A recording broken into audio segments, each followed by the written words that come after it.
brave enough to face a lot worse things than fake ghosts. So we're going to start small and build up. Fake ghosts now. Maybe one of those killer sled ramps over Christmas break. We keep at it. You'll be the bravest sixth grader at Morrow Middle School by next August. And I'll be okay even if I get Hatchet-Face Hutchinson for English class, Thad squeaks. Even if I have a run-in with one of those big kids who already shave, like Anthony Gorgonzola. I have to hold back a shiver at the mention of Hatchet-Face Hutchinson, who is actually my English teacher, and Anthony Gorgonzola, who, so far, doesn't even know I exist. I'd really like to keep it that way, but just hearing those names sets off a flood of frightening images in my brain. Hatchet-Face Hutchinson breathing down my neck, scolding in her cackly voice. Now where should that comma go? And acting like she'll give me the death penalty if I answer wrong. Anthony Gorgonzola strutting around like he owns the school. I've seen the principal hide from him, like even she's afraid to stop him when he sneaks across the parking lot to hang out with the high school kids at lunch. And did I mention that Principal Van Sutter herself is a pretty scary-looking woman? Right, I say. My voice comes out sounding almost as wimpy as Thad's.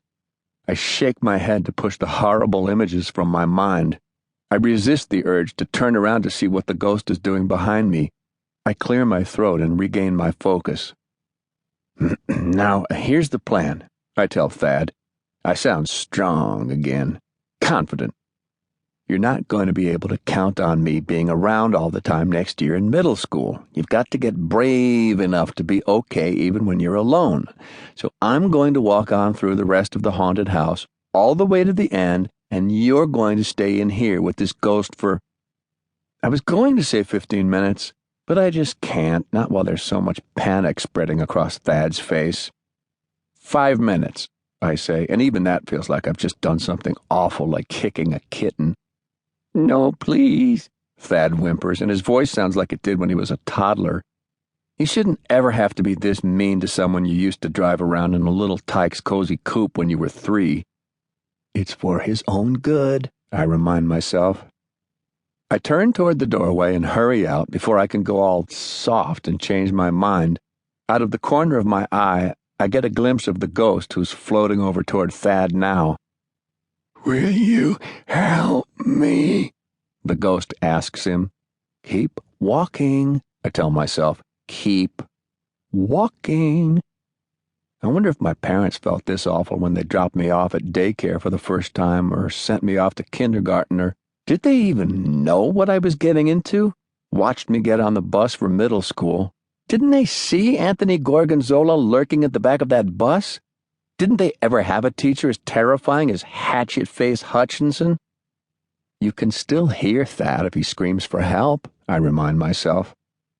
I'm hoping the rest of the house will be scary enough to distract me from worrying about Thad, but it's just dusty and deserted. There's a bunch of old-fashioned toy soldiers on the floor in the dining room, and there's a petrified-looking loaf of bread on the kitchen counter, except for a little more graffiti, including words you wouldn't think 4-H members would be allowed to use. That's pretty much it. No more ghosts pop out at me, no one chases me with a chainless chainsaw, no one even asks me to stick my hand in a bowl of cold spaghetti to pretend it's brains. Or guts. Guess the Bloomingburg Bunnies and Chicks 4-H Club blew their whole haunted house budget on spray paint and that one sweet hologram projector, I think, as I let myself out the back door. And they're not going to make their money back because nobody's here but me and Thad.